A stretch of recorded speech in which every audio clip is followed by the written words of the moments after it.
Hinduism is a tapestry woven from diverse threads. Its origins reach back millennia, defying a simple definition. Instead of a founder or a single scripture, Hinduism evolved gradually on the Indian subcontinent. It absorbed and integrated various beliefs and practices. This makes it one of the world's oldest living religions, a testament to its adaptability and enduring wisdom. The Indus Valley civilization around 3300 to 1300 BCE offers intriguing glimpses into Hinduism's prehistory. Archaeological findings from sites like Mohenjo-Daro and Harappa suggest ritual practices. These practices may have influenced later Hindu traditions. However, deciphering the Indus script remains a tantalizing challenge. The arrival of Indo-Aryan tribes around 1500 BCE marked a significant turning point. They brought with them the Vedic tradition, a system of beliefs centered on deities and rituals. These traditions, preserved in sacred hymns known as the Vedas, would become foundational texts of Hinduism. The Vedas offer a glimpse into the early Indo-Aryan worldview. They depict a world populated by powerful deities representing natural forces. These forces include Agni, the fire, Indra, the thunder, and Surya, the sun. Sacrifice played a central role in Vedic rituals, intended to appease and communicate with these deities. The Vedas, a collection of hymns, prayers, and rituals, stand as the bedrock of Hinduism. Composed and transmitted orally for centuries, these sacred texts reflect the spiritual insights of the ancient Indo-Aryans. They provide valuable insights into early Hindu beliefs and practices. There are four primary Vedas: the Rig Veda, Sama Veda, Yajur Veda, and Atharva Veda. The Rig Veda, the oldest and most significant of the four, consists of over 1,000 hymns. These hymns praise a pantheon of deities, each embodying a specific aspect of the cosmos. The Sama Veda draws from the Rig Veda, focusing primarily on musical arrangements for rituals. The Yajur Veda outlines the procedures for sacrificial ceremonies, emphasizing the importance of precise execution. Lastly, the Atharva Veda presents a more diverse collection of hymns, including spells, charms, and philosophical speculations. It offers insights into the daily lives and concerns of the Vedic people. Central to Vedic thought is the concept of cosmic order and harmony. The Vedas emphasize living in accordance with, upholding its principles through righteous conduct and ritual observance. Sacrifice, a cornerstone of Vedic practice, aimed to maintain balance in the cosmos and ensure the well-being of the community. The Vedas also introduce the concept of Brahman, the ultimate reality underlying the universe. This concept would later become central to Hindu philosophy, representing the absolute, unchanging ground of existence. As the Vedic tradition evolved, so too did its understanding of the divine. As the Vedic period progressed, a more complex and hierarchical society emerged.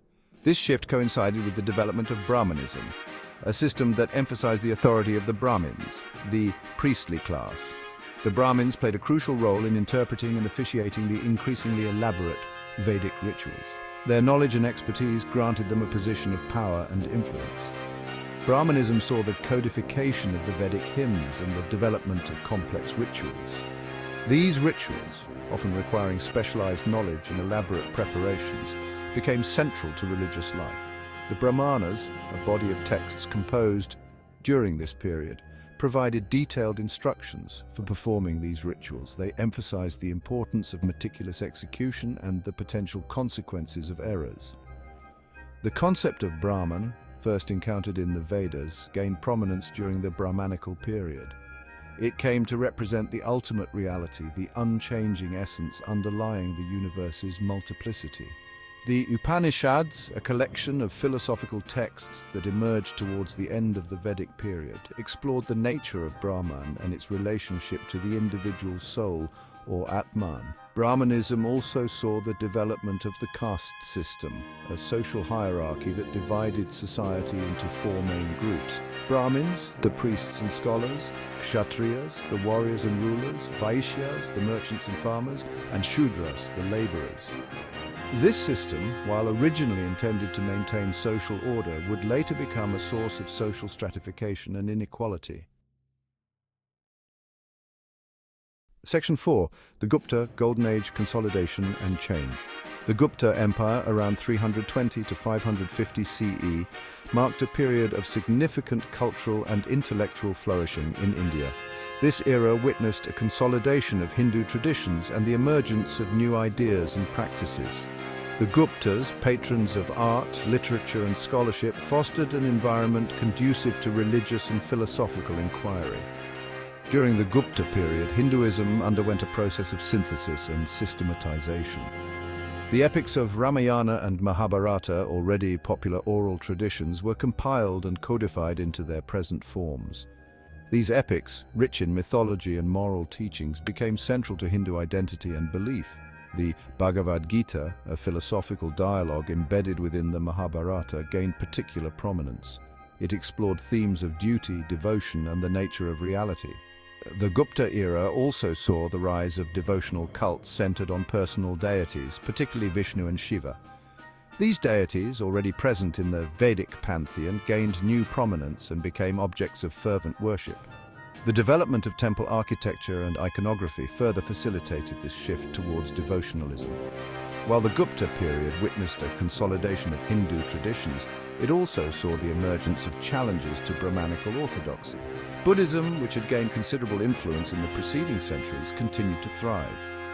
Jainism, another ancient Indian religion emphasizing non-violence and asceticism, also attracted followers. This period saw lively philosophical debates and exchanges between these different traditions.